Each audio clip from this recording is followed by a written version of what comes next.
bien, muchísimas gracias, Eduardo. Muchísimas gracias, excelentísimas autoridades, participantes, compañeros, ponentes de primer nivel, miembros del comité organizador, asistentes. En nombre de la Universidad de Barcelona y del IL3 y en particular en nombre de la TIC, como asociación de referencia en todo lo relativo a derecho digital y abogacía digital, en primer lugar, mi más sincera enhorabuena y agradecimiento. Enhorabuena por la iniciativa, por la visión y por el acierto de organizar este importante acontecimiento, este importante congreso que me atrevería a decir más que importante, trascendental. Ahora lo argumentaré.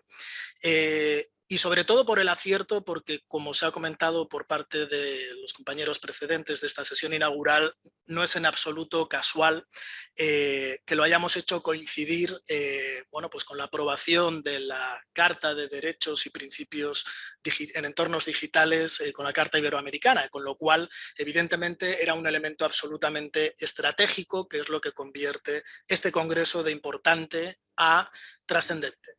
Y es lo que convierte este congreso de urgente a emergente, en cuanto a lo que está por venir, en cuanto al creciente, pero muy especialmente, y me gustaría señalarlo, en cuanto a emergencia por la situación global que estamos viviendo en estos momentos.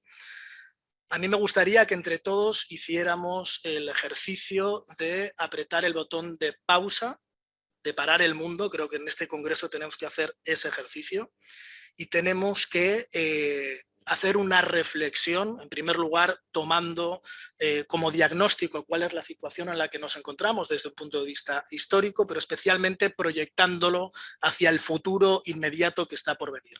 Y nos daremos cuenta que desde los antropólogos, sociólogos, historiadores, economistas, juristas y demás especialidades humanistas, nos daremos cuenta de que los grandes cambios que han habido en la historia de la humanidad han venido propiciados o por grandes conquistas, o por grandes migraciones, o por grandes revoluciones. Pues bien, estamos en un momento en la historia de la humanidad donde estos tres elementos están coincidiendo de manera simultánea en una muy corta horquilla de años, prácticamente en 5 o 10 años, donde se ha producido la mayor conquista de la historia de la humanidad.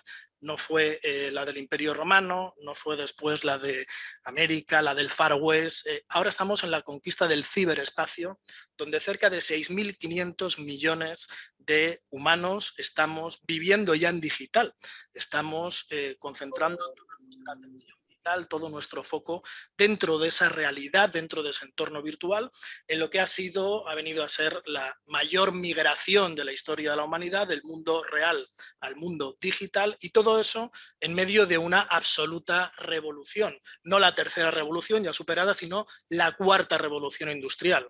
Hablamos de una cuarta revolución industrial donde sus principales locomotoras, lo estamos viendo, son la inteligencia artificial. Podríamos hacer monográficamente una adecuación de derechos digitales y de este congreso orientado hacia inteligencia artificial. Spoiler, lo haremos, evidentemente entre todos haremos esa aproximación y ese ejercicio, pero ¿quién no ha leído, quién no ha estudiado, quién no ha curioseado con el chat GPT, con el bicho, frente a frente, a ver qué es lo que puede hacer, y no se ha quedado absolutamente asombrado, cuando no preocupado a título individual, como ciudadanos, como profesionales, como juristas en este caso, con la responsabilidad que tenemos de lo que está por venir?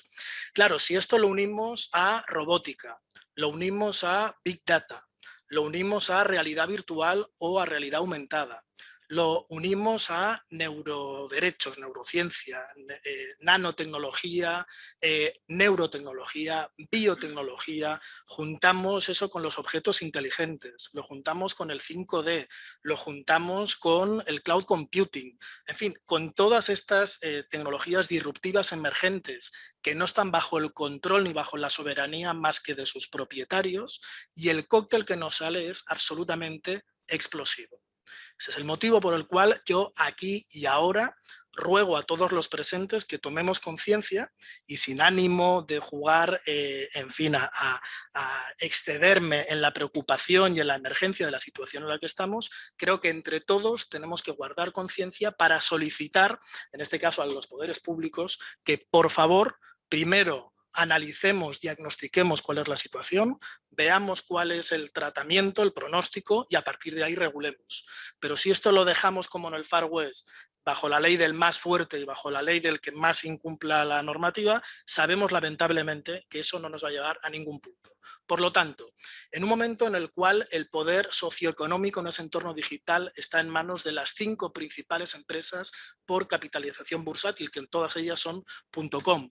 Hablamos de que la suma de todas ellas abarca 3,5 billones de euros. Estaríamos hablando del equivalente por capitalización bursátil a la tercera economía mundial, ya por encima de Francia, por encima de la India, más o menos como el Reino Unido, y que todo ese poder soberano, porque son ellos quienes regulan las normas dentro de esos entornos, equivale aproximadamente a una población no superior a la de Gerona, aquí al lado, que es una provincia de 50.000 habitantes. Por lo tanto, si nosotros extrapolamos el poder económico de cada uno de esos empleados, hablamos de una renta per cápita de 11.000 millones de dólares, lo cual estamos en un orden de magnitudes absolutamente distante, absolutamente diferente y absolutamente disruptivo. Por lo tanto, o nos anticipamos y vemos que en muy breve plazo de tiempo se está fusionando lo que es la parte del ser humano con tecnologías, dispositivos tecnológicos, con ingestables, con elementos farmacéuticos, con una serie de aditivos que están convirtiéndonos o nos van a convertir en lo que se llama la época del poshumanismo. Veremos a ver toda esa parte bioética, cómo se va a regular. Todo esto nos lleva a consolidar que no estamos en una época de cambio, sino que estamos en un cambio de era. Así que por eso os pedía que apretemos el botón de pausa para ser conscientes de que si vamos increciendo con el tiempo que dedicamos a nuestra vida digital, empezábamos con ratios de 2 horas al día, después subió a 3 horas y media. Las últimas estadísticas de la Unión Europea nos dicen que nos pasamos más de 4 horas y media promedio al día delante de algún tipo de pantalla, no solo la tablet, no solo el ordenador, no solo el móvil, sino también cuando vemos Netflix y llegamos a casa. Es decir, ese es nuestro entorno. Lo que tenemos que dilucidar es que somos ciudadanos digitales sujetos de derechos y obligaciones. Desde luego lo que no somos es ni mercancía ni producto y por lo tanto para poder ser entes digitales dotados de una mínima seguridad jurídica, para tener una identidad digital, para tener una personalidad digital regulada, es fundamental que entre todos nos planteemos realmente dónde reside la soberanía, dónde está el poder político de ese nuevo entorno. No se pueden resolver conflictos jurídicos globales con jurisdicciones estatales. Lamentablemente estamos en un marco donde las jurisdicciones estatales no abrazan ni alcanzan ese tablero de juego global. Lo estamos viendo en otros entornos, como el problema del medio ambiente, como el problema de los derechos fundamentales, no digamos ya en cuestiones geopolíticas militares, y tampoco se pueden resolver conflictos digitales con un ordenamiento jurídico del siglo pasado. Y por no hablar de lo que es una administración de justicia del siglo pasado. Por lo tanto, nos tenemos que replantear seriamente el contrato social de Rousseau en el entorno digital, nos tenemos que plantear seriamente la separación de poderes de Montesquieu. En el entorno digital no existe la separación de poderes, el legislativo, es decir, quien hace las normas, que está a manos del dueño, es decir, del señor feudal digital. Quien la resuelve en caso de conflicto también está en manos de los señores feudales digitales y la parte ejecutiva, evidentemente, el dinero manda. Por lo tanto, lo que no puede ser es que empecemos a desarrollar vida y, por lo tanto, derechos fundamentales en entornos que no tienen unas mínimas garantías en ese nivel. ¿Esto qué implica? Implica una recodificación del ordenamiento jurídico, tal cual lo conocemos, y una recodificación desde un punto de vista en el contexto de la multilateralidad de las Naciones Unidas. No sirve de nada que rememos unos en una dirección, otros en otra, de manera descoordinada, porque, insisto, en la idea, estamos en un tablero de juego absolutamente global. Hoy en día, si vamos a la legislación aplicable, jurisdicción competente, las autoridades de control, los recursos de que disponen, doctrina, jurisprudencia, administraciones respectivas de justicia. Nada de esto nos resuelve los problemas en entornos digitales. Por lo tanto, ¿qué hacemos? ¿Game over?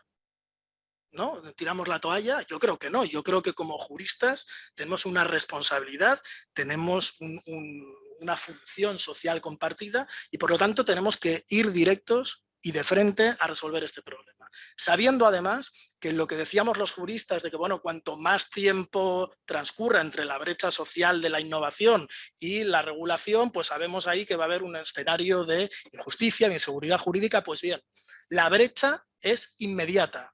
No nos podemos esperar con tecnologías como la inteligencia artificial a lo que vaya a pasar dentro de 5 años o dentro de 10 años. Esto lo necesitamos para allá.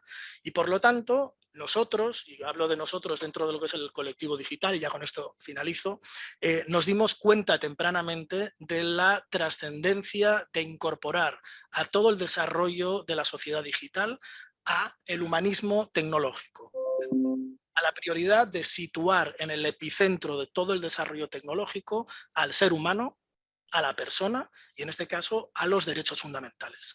Así pues, en la Declaración de Cádiz del año 2011, en el marco del Congreso Nacional de la Abogacía Española, en conmemoración de la primera Constitución Española de 1812, algunos compañeros visionarios, como comentaba Fernando, pues ya hicimos ese planteamiento y se configuró lo que fue un poco el germen o el embrión de lo que ha acabado siendo la Carta de Derechos Digitales de España, aprobada en el 2021, en junio del 2021, de la cual hemos tenido el honor y el privilegio de ser ponentes y de ser de redactores de esa carta.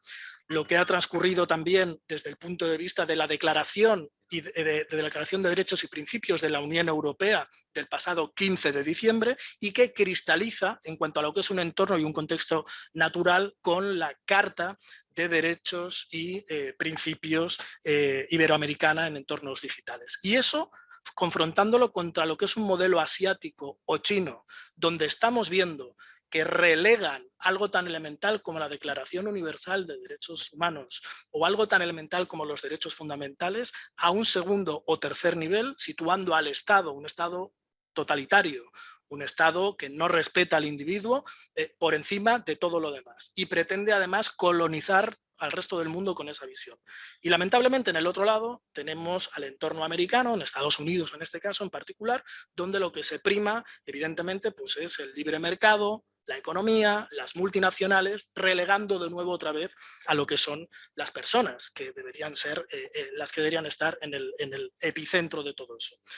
Por lo tanto, ante lo que está por venir, inteligencia artificial, robótica, multiverso, no hemos tocado el tema del multiverso, de la realidad virtual, de la realidad aumentada, lo que nosotros decimos es que tenemos que empujar entre todos para la Carta de Derechos Digitales, poderla desarrollar y poder estar en un esquema y en un entorno de desarrollo.